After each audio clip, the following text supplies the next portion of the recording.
வையத்து வாழ்வீர்கள் நாமும் நம் பாவைக்கு செய்யும் கிரிசைகள் கெளீரோ.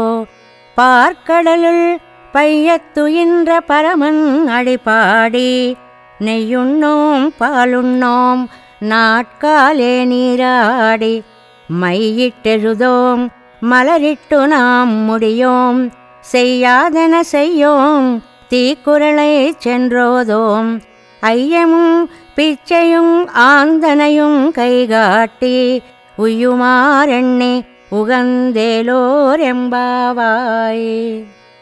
ధనుర్మాస వ్రత సమయంలో ఏ పనులు చేయాలి, ఏ పనులు చేయకూడదు అనే విషయాన్ని ఇందులో స్పష్టంగా చెప్పింది తల్లి.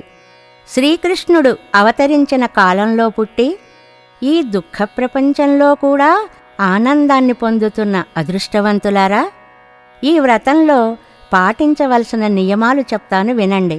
పాల సముద్రంలో నెమ్మదిగా శయనించిన ఆ పరమపురుషుని శ్రీపాదాలకు మంగళం పాడుదాం.